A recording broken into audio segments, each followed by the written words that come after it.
नमस्कार, सभी का नए वीडियो में स्वागत करता हूँ। दोस्तों, अभी सुबह के 7:30 बज रहे हैं और अभी से गर्म पवन है। मतलब दोपहर में तो थोड़े थोड़े गर्म पवन चलते हैं, मान सकते हैं, पर गर्मी इतनी बढ़ गई है कि रात को भी गर्म पवन चल रहे हैं। अभी गुजरात में रात को भी अगर एयर कंडीशनिंग नहीं है, एसी, तो आपका सर्वाइव करना मुश्किल है। मैं एसी का प्रयोग नहीं करता हूँ, तो रात मतलब पूरी रात में 2-3 दिन बार तो आँख खुल जाएगी, पसीना पसीना पूरे शरीर के ऊपर होगा। तो बहुत ही कष्टपूर्ण समय है। अगर भारत पाकिस्तान का युद्ध नहीं हुआ और स्थिति इधर ठीक रही तो 9 मई को मैं जा रहा हूँ हिमाचल प्रदेश। फिर वहाँ पे प्लेजेंट माहौल मिलेगा, पर देखते हैं उसमें अगर कुछ इधर बड़ा हो जाता है तो फिर जो एक्टिविटीज़ है वो निश्चित बाधित हो सकती है। हमको पता नहीं है अब सेना के मन में क्या चल रहा है, प्रधानमंत्री के मन में क्या चल रहा है। तो अभी तो आशा करते हैं कि 9 मई को हिमाचल यात्रा शुरू हो और ये चिपचिपाती तेज जो धूप है गुजरात की, ऐसा लगता है कि जैसे वो आग की भट्ठियाँ है दोनों तरफ और मैं बीच में चल रहा हूँ। इतना मतलब it's difficult to survive, I am telling you. Himachal Uttarakhand वाला अगर कोई इधर अभी आ जाए तो वो तो पूरा जीवन गुजरात नहीं आएगा, उसको लगेगा कि हाँ मतलब ये कैसे जीते होंगे ये लोग। पर हमारा बॉडी क्योंकि पूर्वज मैदानी प्रदेश में रहे हैं, वैसे हिमाचल उत्तराखंड वालों के पूर्वज वो भी सब राजपूताना से है ज़्यादातर लोग, तो वो भी प्लेन वाले ही, पर वो 3-4 हज़ार साल हो गए उनको, तो उनका बॉडी नए माहौल में ढल चुका है। ठीक है, आता हूँ मेन मुद्दे के ऊपर। परसों मैं अहमदाबाद में था और सुबह में मॉर्निंग वॉक के लिए निकला मैं, तो मैंने देखा कि एक स्कूल वैन खड़ी है और उसमें बच्चों को भेड़ बकरियों की तरह भरा जा रहा है। माताएं थी, सब चेहरे के ऊपर तनाव दिख रहा था, बच्चों के चेहरे के ऊपर तनाव था और बड़ी बड़ी बैग थी। मतलब वो गुजरात में हमारे बोलते हैं कि भार विना नु भणतर, बिना भार का एजुकेशन मतलब। पर मुझे वहाँ पे लगा कि नहीं यार, ये तो बहुत ही भारी भरकम एजुकेशन हो, क्योंकि बैग भी इतनी बड़ी। लिटरली मैंने एक बच्चे की बैग को चेक किया तो वो बच्चे के वजन से भी ज़्यादा, मतलब वो बैग उठाना। फिर वो मैंने पूछा तो बोले कि 10,000 तो ये वाहन की फ़ी है, हर महीने 10,000 रुपये पेमेंट वाहन वाले को करना है। भाई थोड़ा पवन चालू हो गया है, विंड है, तेज़ हवाएं चल रही है, थोड़ा आपको सहन करना होगा। मैं लाउडली बोलता हूँ क्योंकि अब कोई और चारा नहीं है। सुबह 6-5 बजे से ऐसे पवन चालू, तेज़ हवाएं चलती है, तो वीडियो बनाना संभव नहीं होगा अगर सब परफेक्ट से हो जाए। एक काम करता हूँ, उसी गली में वापस चला जाता हूँ, कम से कम पवन वहाँ पे कम आता है। 1 मिनट रुकिए आप सब।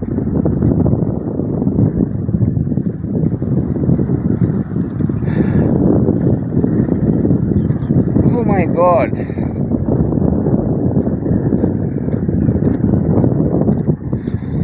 ये सब ग्लोबल वार्मिंग के कारण एक तो इतना हीट बढ़ा हुआ है, मतलब it's difficult to survive, you no.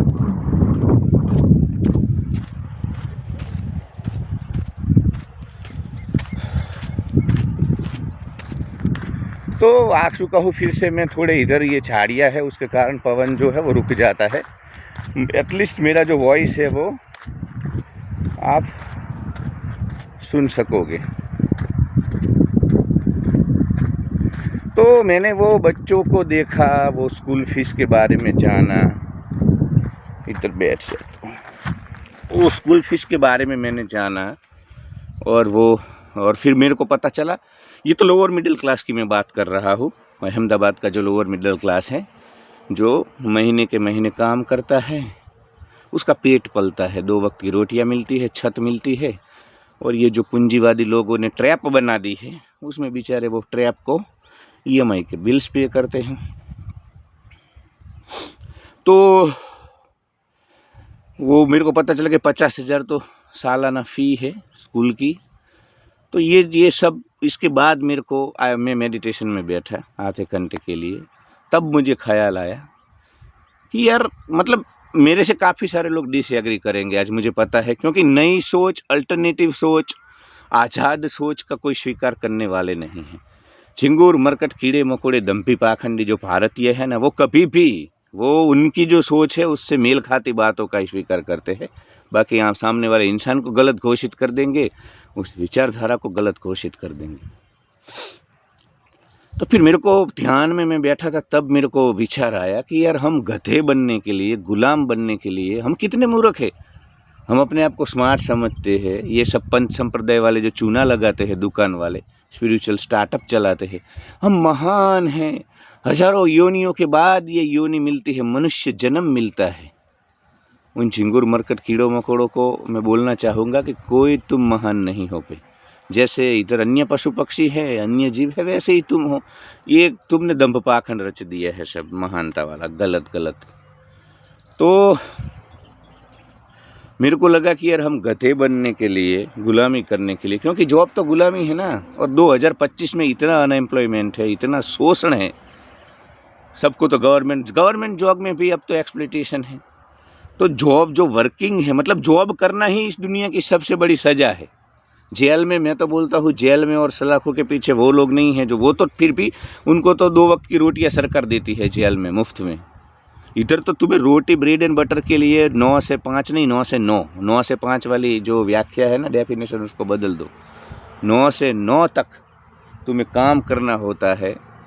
Toxic जो वर्किंग एनवायरनमेंट होता है, नार्सिस्ट बॉस होता है, उसको झेलना होता है, तब ब्रेड एंड। तो ये टॉक्सिक नार्सिस्ट जॉब करने के लिए हम 20-20 सालों तक महंगी फीस पे करते हैं, इतना मेहनत करते हैं। और मैं आपको दावे के साथ बोलता हूँ, मेरे जीवन में मैंने जो कुछ भी पढ़ा, कालिदास की बातें थी, गणित के जो मैथमेटिक्स के जो वहाँ वो पजल्स थे, वो कुछ काम नहीं आ रहा है मेरे जीवन में आज, उसका कोई महत्व नहीं है। मेरे को लेना देना नहीं है। मैं जितना पढ़ा, मैंने तनाव लिया, इतना मैं वो कोई चीज़ काम नहीं आ रही है जीवन में। तो कुछ मतलब हमारी जो एजुकेशन सिस्टम है वो काम ही नहीं आ रही है। और नॉर्वे, फिनलैंड, स्कैंडिनेवियन देशों में, नीदरलैंड में, यूरोप में तो ऐसा है कि वो लोग देखते हैं कि बच्चे को किस में रुचि है, फिर उसको, भारत की तरह नहीं इंजीनियर बन जाओ, डॉक्टर बन जाओ, क्योंकि भारत में ये पूंजीवाद ने एजुकेशन को भी बिजनेस बना रखा है, कैरियर बना रखा है बहुत बड़ी। तो हमारे इधर हम देखते नहीं है, बच्चे को पेंटिंग करना है, बच्चे को माउंटेनियरिंग करना है, बच्चे को सिंगिंग करना है, पर हम उसको वो नहीं करने देते हैं। हम उसको, हमारे और माँ बाप भी नार्सिस्ट होते हैं, वो खुद के जीवन में विफल रहे होते हैं, तो अपने बच्चों के थ्रू वो अपनी सारी महत्वाकांक्षाएं पूरी करना चाहते हैं। तो मुझे ये विचार आया, मतलब मैं आपके साथ साझा करना चाहता हूँ कि हम मतलब पढ़ रहे, हमें कोई दिशा नहीं है, क्यों हम इतना खर्च कर रहे हैं, और इतना खर्च, इतना तनाव, इतने साल, उसके बाद भी हम गधा और गुलाम बनेंगे। ऐसी जॉब, ये जो कल्चर, और 2025 में इतनी खतरनाक सिचुएशन है। अब तुम्हारा बेटा जूनियर केजी में 20 साल बाद तुम्हें लगता है कि ये वर्किंग एनवायरनमेंट जीने जैसा नहीं होगा, वर्किंग प्लेस, समाज कुछ भी जीने जैसा नहीं रखेगा। मैं तुमको बोलता हूँ 20 साल के बाद क्रांति होगी भारतवर्ष में, पर वो 50 साल के बाद होगी। फिर लोग मिनिमलिस्टिक होंगे, फिर ऑफ ग्रिड जिएंगे, फिर ये मटेरियलिज्म छोड़ेंगे। अभी तो वो लोगों को पता ही नहीं है वो कौन सी ट्रैप में है, और वो जागना भी नहीं चाहते हैं। अल्टरनेटिव लाइफस्टाइल भी होती है, ऑफ ग्रिड लाइफ जो हम बात करते हैं। अल्टरनेटिव ऐसा नहीं है, यूरोप के देशों में लोग अल्टरनेटिव जी रहे हैं, ऐसे गांव में, समाज में, स्ट्रक्चर में रहना, ऐसा नहीं। वो सब कुछ छोड़ के कम्युनिटी लिविंग कर रहे हैं, जंगलों में कम्युनिटी रहती है, या तो कुछ लोग ऑफ ग्रिड रहते हैं। तो वो सब शुरू होगा, पर उसको भी 30, 40, 50 साल लगने वाले हैं। तब रियलाइजेशन होगा कि साला हमको तो चूहा बनाया गया, रेट रेस का, हमें चूना लगाया गया, हम तो फंस गए। अभी मेरी बात को भी काफ़ी सारे लोग नकार देंगे, क्योंकि इतना आज़ाद सोच नहीं है इधर, और लोगों को सोच जागना भी नहीं है। दम्पी पाखंडी लोग हैं इधर, उनके विचार, गोरों का ऐसा नहीं है। गोरों में अगर तुम्हारी विचारधारा के साथ कोई मैच नहीं कर रहा है, तो फिर भी तुम लोग वहाँ अप्रिशिएट करते हैं। गोरे कुछ रिसर्च करते हैं और विफल हो जाते हैं, तब भी उनका जो एफर्ट है, मेहनत है, उसको अप्रिशिएट किया जाता है। भारत में ऐसा नहीं है, इधर जजमेंटल टॉक्सिक कीड़े मकोड़े हैं, तुमको डीमोरलाइज करने वाले हैं। तो फिर मेरा क्लियरली मानना है, वर्तमान जो शिक्षण पद्धति है, शिक्षा पद्धति है, एजुकेशन सिस्टम है, उसमें कुछ नहीं रखा है। उसमें हम बस हमारे बच्चों को गुलाम बनाने के लिए, गधा बनाने के लिए, टॉक्सिक वर्किंग नार्सिसिस्ट लोगों के बीच उसको भेजने के लिए अभी इतना खर्च कर रहे हो। अभी अगर तुम्हारे बच्चे को ये ट्यूशन क्लास है, स्विमिंग क्लास है, ये जो तुम भी कर रहे हो, बहुत महत्वाकांक्षाएं होती है माताओं की, और ये दिखावा, ये प्रेस्टीज, मतलब ये मान सम्मान की भी बात है कि मेरा बेटा, इधर गांव में मैं अपनी बेटी को सरकारी स्कूल में पढ़ाता हूँ, इतना प्रेशर है मेरे परिवार के ऊपर कि हम उनको प्राइवेट में उसको भेजें। ये जो गवर्नमेंट टीचर है उनके 1.5 लाख सैलरी है, सरकार देती है, अच्छा ही शिक्षा है। और तुम्हारे बच्चे में दम होगा तो वो कहीं से भी निकल के कहीं पहुँचेगा। सूरज को तपने से कौन रोक पाता है। और तुम्हारे बच्चे में दम नहीं होगा तो तुम दुनिया भर के टीचर घर पे बुला लोगे, फिर भी वो कुछ नहीं उखाड़ पाएगा। अंततः भीतर की ऊर्जा कैसी है, यही खेल है। मेरा क्लियरली मानना है कि पढ़ाओ। मैं देखो, तुम अक्षर ज्ञान से, मैं अक्षर ज्ञान उनको मिले, पर तुम इतना लोड मत लो। सरकारी स्कूल है जहाँ शिक्षा आज भी मुफ्त में मिल रही है, वहीं अपने बच्चों को पढ़ाओ। काफ़ी सारे लोग बोलेंगे कि वहाँ पे आपको पता है कुछ नहीं सीखा। तो कुछ सीखना नहीं है। सीख के क्या उखाड़ लिया हमने? सीख के क्या उखाड़ लिया? पढ़ लिख करके लोग सुसाइड कर लेते हैं ये बच्चे। ऐसे गुलाम गधे, इमोशनली वीक जनरेशन हम पैदा कर रहे हैं, जो पढ़ लिखने के बाद भी सर्वाइव नहीं कर पाती है।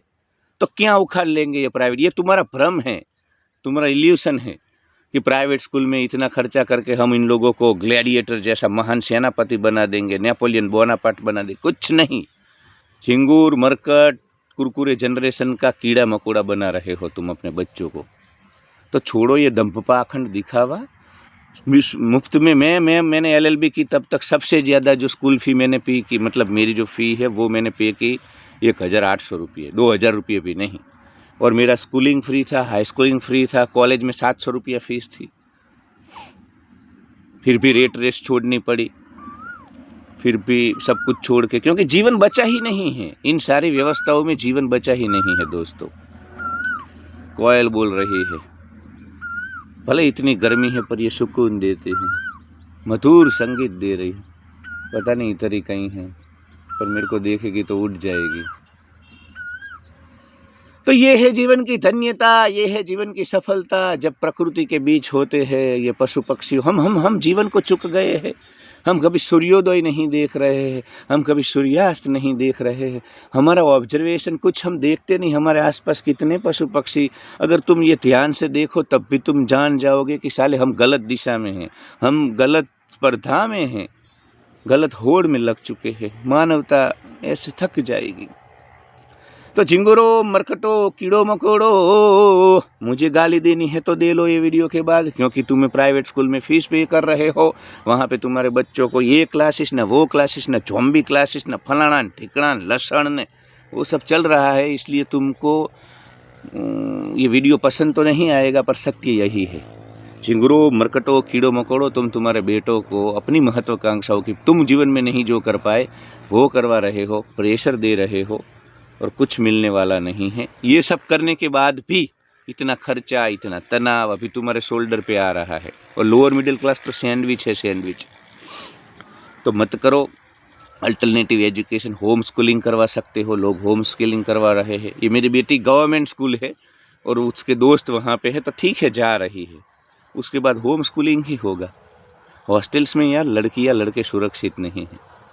इतने सारे न्यूज़ आ रहे हैं वहाँ क्या क्या होता है उनके साथ। और बाकी तो ये सारा जो लाइफस्टाइल है वही अपने को पसंद नहीं है। तो होम स्कूलिंग हो सकता है। होम स्कूलिंग में तुम जो उसको सिखाने के लिए जो जीवन में काम आएगा, उसके जीवन में आगे उसको मजबूत बनाएगा, एक स्ट्रॉन्ग इंसान बनाएगा, वो सब कुछ तुम कर सकते हो। दूसरी भी है अल्टरनेटिव एज। और देखो तुम अभी देखो, बिकॉज ऑफ स्कूल, और उसके कारण तुम कहीं नहीं जा पाते हो। बच्चों के स्कूल के कारण वैकेशन होता है तभी तुम कहीं निकल पाओगे, वरना हमेशा तुम एक जगह बंध जाते हो। अगर होम स्कूलिंग होगा तो तुम कभी भी कहीं पे भी, ये जो रेट रेस है ना उसमें तुम इसलिए फंसे हो कि ये स्कूल वाला परमानेंसी है ना, परमानेंसी क्रिएट नहीं करनी है। ये स्कूल वाली परमानेंसी है, इसलिए तुम्हें एक ही जगह पे गधों की तरह रहना पड़ रहा है। वरना तुम मुक्त हो जाते हो, हिप्पी हो जाते हो, बंजारे हो जाते हो, तुम कहीं पे भी मूव कर पाओगे। कोई स्कूल में टेंशन नहीं होगा छुट्टियों का। अपने परिवार के साथ तुम अगर तुम ऑनलाइन काम कर रहे हो, तुम कहीं पहाड़ों में चले जाओ, वहाँ पे सस्ते रेंट में, उत्तरकाशी उत्तराखंड में 4-4 हज़ार रुपये में मैं रहा हूँ, रूम मिल जाता है महीने का 4,000। इधर तुम नोएडा में, दिल्ली में, गुड़गांव में, अहमदाबाद में 25-25 हज़ार रेंट पे कर रहे हो, वहाँ 3-4 हज़ार में शुद्ध हवा, शुद्ध पानी, अच्छा खाना। तो ये सब हो सकता है, अल्टरनेटिव जीवन हो सकता है, विकल्प है, पर हम विकल्पों पे प्रति ध्यान नहीं देते। हमें लगता है कि साला हम गलत कर रहे हैं। कुछ गलत नहीं कर रहे हो। ये जो एजुकेशन सिस्टम है ना, ये जो जीवन लाइफस्टाइल है, ये रेट रेस है, ये पूंजीवाद है, वही सब कुछ गलत है। यार दिख तो रहा है, फिर भी मेरी बातों को नहीं मानना है तुम्हें, तो सोच लो। मैं तुम्हें नहीं बोल रहा हूँ तुम छोड़ नहीं पाओगे क्योंकि फंस चुके हो, पर सोचो, कम से कम जहाँ हो वहाँ मिनिमलिस्टिक हो जाओ, जहाँ हो वहाँ गवर्नमेंट एजुकेशन अगर है तो दो, उनको गवर्नमेंट एजुकेशन ही दो। अपनी जनरेशन को डेलीकेट डार्लिंग, या स्कूल रिसोर्ट जैसी है अहमदाबाद में, सब स्कूल जो है ना आपको 3 स्टार 4 स्टार रिसोर्ट होटल जैसी। अब यार ये सब क्या मिलेगा इससे? तुम कैसी जनरेशन पैदा कर रहे हो? और पहाड़ में जाए ये जनरेशन पड़े एटलीस्ट तुम्हारे कंधों पे। तुम यार लोअर मिडिल क्लास से आते हो, मुझे पता है कितना तनाव। तुम जब डब्बा लेकर के टिफ़िन का जाते हो ना, ट्रेन में, बस में, सारे रास्ते बिल्स तुम्हारे ऊपर मंडराते रहते हैं। बहुत लफड़ा है यार। मिडिल क्लास की तो कमर तोड़ के रख दी गई है इस देश में। तो हाथ जोड़ करके विनती करता हूँ, विकल्पों पे बारे में सोचा जाए, विकल्पों पे प्रति जागरूक बना जाए और क्रांति की जाए, क्योंकि इस प्रकार से तो ये कुछ काम नहीं आने वाला है यार। बच्चे, सबसे ज़्यादा सुसाइड भारत में 21 से 25 साल के, 21 से 30 साल के लोग कर रहे हैं। वही सब जो तुमने 3 स्टार 4 स्टार में पटाया है ना। मानसिक रूप से मजबूत होने के लिए कुछ नहीं कर रहे हम, इमोशनल स्ट्रेंथ के लिए कुछ नहीं कर रहे। जितनी भौतिकता हमारे जीवन में है, वही भौतिकता हमने शिक्षा में घुसा दी है। शिक्षा को व्यापार, ये वही भारत है जहाँ शिक्षा का कोई मूल्य नहीं था, अमूल्य थी शिक्षा, और शिक्षा को बेचा नहीं जाता था। ठीक है, वो प्रैक्टिकल नहीं है, मैं समझता हूँ आज, पर यार फिर भी इतनी 60-70 हज़ार रुपये तुम्हारे छोटे बच्चे के पीछे सालाना, आई एम अगेंस्ट इट। मैं पूर्ण रूप से इन सब चीज़ों को खारिज करता हूँ। मैं अल्टरनेटिव फ्री एजुकेशन जो है उसकी हिमाकत करता हूँ, होम स्कूलिंग की हिमाकत करता हूँ, और इसमें मुझे कोई अफसोस नहीं है। मैं क्लियर हूँ, मुझे एक्सट्रीम लेवल की क्लैरिटी है। अब मेरे को भी चलना है, वरना चल नहीं पाऊँगा, तो अभी के लिए जाता हूँ। Love you all. और धूप बहुत बढ़ रही है, फिर मैं डिहाइड्रेट, मेरे पास पानी नहीं है, और गांव इधर से दूर है 4-5 किलोमीटर। तो आज के लिए इतना ही। Love you all. Like, share and subscribe.